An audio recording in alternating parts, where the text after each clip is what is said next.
Hello everyone, welcome back to a new video. I'm with a big smile on my face today because I didn't make a video last week because I was at a festival. But I was really excited to talk to you guys today because I wanted to make this video for a little while now. I just never really found the right moment to really go into it. And so I'm just happy to uplift you today in this more positive video. Well, I try to make all my videos positive, but today I really wanted to give you guys a positive message because I know that this journey can be so difficult, can be so like sightless, as in you don't know when the end's gonna come. You don't know what's the light at the end of the tunnel and what it's gonna look like. And I made a video a couple of weeks ago about what recovery feels like. And it was kind of a short introduction to something more that I really want to share today, which is kind of how DPDR changed my life for the better and how it's made me so much more happy and so much more at peace in life than I ever was before. And I've talked a lot about my journey here and there, more in how I recovered, how I applied tools to recover. But today I really wanted to tell you guys after I've recovered. I've been recovered for 4 years now, and I'm still grateful for DPDR every single day because without it, it would have never ever made me happy the way I am happy today. So I want to share three things that I was reflecting a little bit, and there's actually three core things that have completely changed my life for the better because of my DPDR journey and how I recovered from it. And so I wanted to take some time to share that with you today. Um, and hopefully for that to be something that can uplift you and inspire you as hope and motivation to keep going. Because this really is, and this is one of my core beliefs about DPDR, is that it is not just an illness you have to recover from. It is not just a challenge that you have to get back to normality from. It is really a obstacle, a stepway onto a higher level of living your life. And if you treat it this way, if you open your arms to it and really are willing to make it teach you something about yourself, about life, see it as a stepping stone to higher happiness, I promise you that that's what it can be, and that the life after recovery can feel so much more fulfilling and happy and peaceful than your life prior to that ever was. And when you're in the cycle itself, it can be so hard to experience that or feel that or trust that. But that's why I want to make this video today. In my recovery stories, I always end off with a question of how are you today, and how do you look back on this whole journey? And I've never, ever, ever had anyone look back and say they weren't grateful, which just proves that your mindset in it and your mindset after can be so different, because I've never had anyone while they're going through it say that they're grateful for the fact that they're going through it. But everyone that's recovered says that they're grateful that they went through it. And so try to take that perspective in mind, to not always believe the thoughts that you have right now so much, and see this as a dark phase that you have to go through to get at the other side, where you can look back and be grateful for everything you had to learn in this dark period, right? Because that's one thing about growth. It never happens when you're in your comfort zone. You never expand, you never grow, you never evolve when you are in your comfort zone, because you don't have to. And that's the thing about us as human beings. Sometimes we need that push. We don't really go outside and change ourselves if we don't have to. We prefer to be comfortable. But sometimes the things that have been our comfort zone are actually the things that keep us small and keep us stuck. And we need something bigger, a bigger discomfort that makes us realize we can't stay in this comfort zone anymore. And your comfort zone can look like many different things. It can look like not going after your dreams and just staying in a shitty job that you don't like. It can look like never ever getting in touch with your emotions because they've been too, you've just been able to suppress them too easily, right? And so you've also never been able to experience the depth and the beauty of life because you suppress the negative emotions. Therefore, you're also suppressing partially your positive emotions.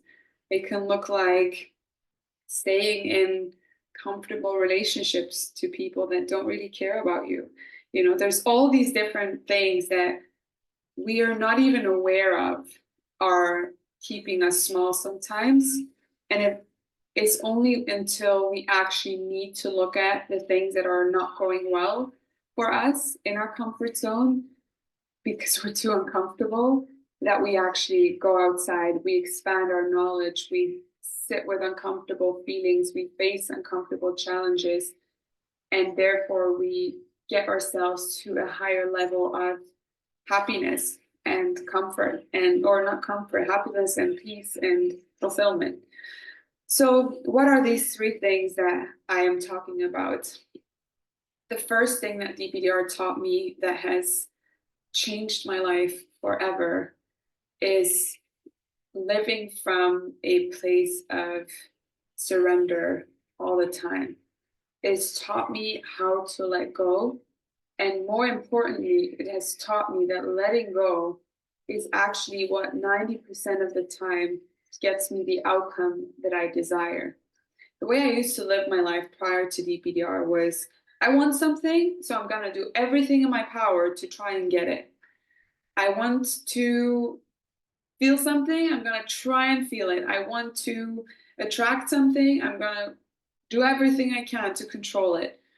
And what I realized was that that is actually where 90% of my suffering in life came from, was me trying to grasp things and control things, that the more I tried to control them, sometimes it gave me a little bit of control, but then I had to keep holding on to it. And I was always afraid of letting go. And the lesson DPDR taught me is a lesson that I share with my clients a lot, which is I wish I had it right now, but I'm just going to scoop some imaginary sand in my hand. And I want you to imagine that there's sand in my hand right now. And I want to keep the sand. The sand represents my peace, represents my happiness, represents the things I want in life. And if I let my hand open like this and just let it sit here, it will stay. But the moment I try to, I need to hold on to it. I really want to keep it. I'm closing my hand. All the sand slips through my fingers. And so that's what the DPDR process looks like in the beginning, right? You feel like you're losing sand. The sand is your stability, is your sense of reality, is your sense of self. You're losing your inner peace a little bit.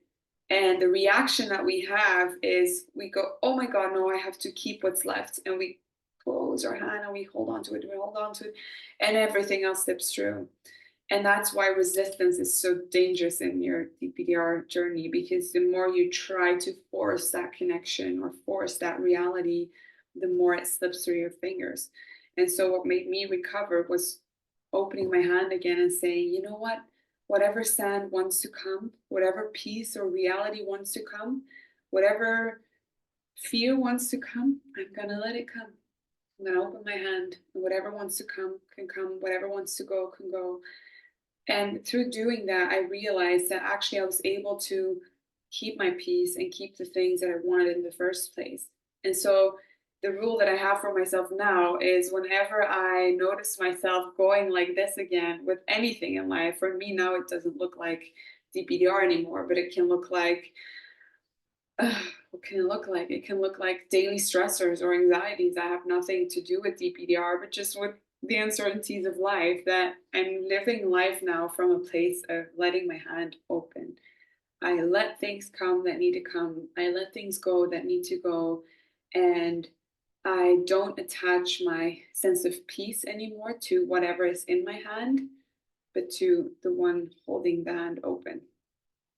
Um, which brings me to the second pillar, or the second thing which DPDR taught me, is how important and how much of a priority my inner peace has become now. Beforehand, again, I had this belief that in order to be at peace, I needed to make sure that things were the way I thought I wanted them to be. In order for me to be at peace in this moment, I need my symptoms to go away. I need my anxiety to go away. I need my partner to change, or I need the world to change. I need the world to not be the way it is. I need what else would I need? I need my past to be different. I need my future to be different. There were so many rules that I had tied as conditions for me to be at peace. And because those conditions could never be met, or sometimes they could, but that would only be a split second, I was not at peace a lot of the time, which is why I had to grasp for control, or thought I had to grasp for control, was because I had to do so much to arrange all these things, that all these conditions, and it would just be exhausting. And that exhaustion would impact my stress levels, would impact my anxiety. And so, because I realized that this letting open of the hand actually made things stay a lot more, that also made me look at peace very differently. And I actually started switching it around. I started saying, instead of once all these conditions I met, I can be at peace, I started thinking, well, once I am at peace, things will fall into place automatically, because I'm now holding up open my hand. And so whatever is meant for me to stay will stay. So when I wake up in the morning, my first priority is not for things to fall into place, is not for things to be the way I want them to be, but for me to be truly at peace. So DPDR has taught me that peace is the most important thing in life for me, and that nothing is worth sacrificing that peace. Nothing, absolutely nothing. And so, what that looks like in reality is that when something happens that is not as my mind wants it to be, I have two options. Either I resist it and I stress about it, which takes away my peace, or I surrender to it the way it is, which doesn't mean I can't solve problems anymore. If something really happens that I have to solve, of course I can still solve it and deal with the problem. But I'm not going to let that ruin my inner peace anymore, because I know that's pointless. I know that feeling stressed now doesn't actually change anything. I know that worrying about something doesn't actually change anything. It just makes me feel more stressed. And I don't want that anymore, because my peace is my main priority. And I've really noticed that since I prioritize my peace above anything else, that my life also just clicks like that a lot quicker. Things just happen, good things just happen. If bad things happen, I can deal with them a lot better and they move on again. And and I'm just very, very grateful for that, because I don't think that I would have ever prioritized my inner peace the way I do it now if I did not, if I would not have had the challenge of struggling with DPDR. And by the way, inner peace, or peace, actually means that you can be, that you can welcome this moment 100% the way it is. And so it's really about letting go of these conditions more than it is about meeting the conditions. Um, when you can be at peace with the moment as it is, as anxiety comes, as things happen in life that are out of your control, if you can choose to say yes to that and say, all right, I accept, I'm letting myself accept this as part of the moment as it should be, it just changes everything, or it changed everything for me. And that brings me then to the third thing that DPDR brought me, or taught me, or gave me as an enrichment to my life and my happiness, is it actually taught me how to deal with emotions. Might sound like an anticlimax, but it's so incredible how much better I deal with my emotions now than before. It actually makes me want to cry. I've cried in previous videos too, but I when I feel something now, I'm not scared to feel it anymore. And I was so scared to feel it for such a long time. that I would suppress it, that I would numb it, that I would put myself in positions that I couldn't get out of anymore, just because I was so keen on not needing to feel uncomfortable emotions like fear or low self-esteem um, or sadness. You know, depression is something I've struggled with up on and off throughout my life. And I realize now that it is okay to feel depressed, and it is okay to feel anxious, and it is okay to feel sad, and it is okay to not feel comfortable in your skin sometimes, because we are human and we are meant to experience a range of emotions from happiness to complete sadness. And I realize that every one of these emotions is a human experience that I can say yes to and sign up for. And I think about it like this, you know, if we want to watch movies, we don't just want to watch movies that are all happy and positive. That would just be boring. We would not get anything from the movie. There would not be a plot. There would not be a fun experience to it. We love reading books and listening to stories and watching movies where people overcome challenges. We feel intuitively that is what we're meant to do, that is why we're here, is to grow and expand and learn from really difficult, challenging situations. And what makes situations challenging is how they make us feel.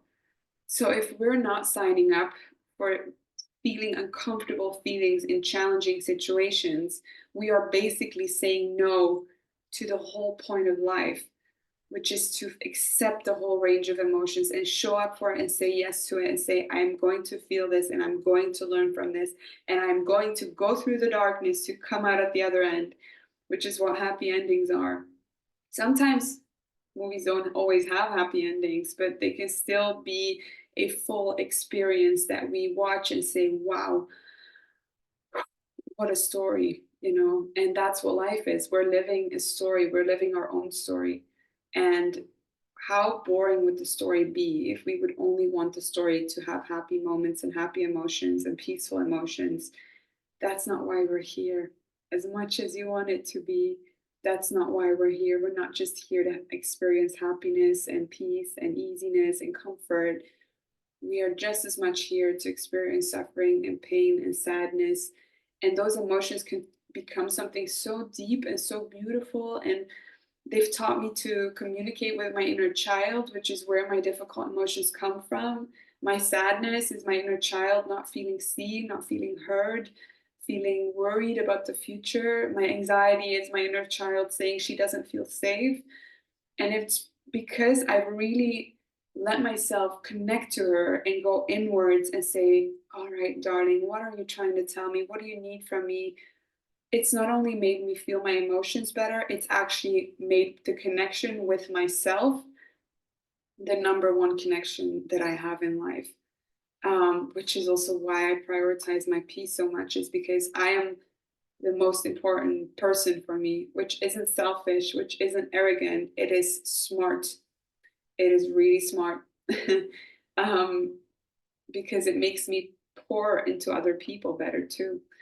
And so that's the third thing that my DPDR has taught me, is how to feel emotions, how to get in touch with my emotions, how to take care of this inner child that needs so much love that I was never giving it. Um, and I'm so grateful for it, honestly. So I think I want to wrap the video up here and let you sit on these three pillars or three things, and also reflect on, maybe you can watch the video again, take some pen and paper and actually pause sometimes to reflect on, what is this journey trying to improve for me or trying to teach me, and how can I learn from it and grow from it. And it's also okay that you don't see it now. Maybe this video is something you can remember in the back of your head and think, yeah, Robin, you're the exception. I'm not going to recover. I know you're all thinking that. And I know that it isn't true. Um, I just want you to know that I believe in every single one of your recoveries, because there's nothing special about me. Trust me.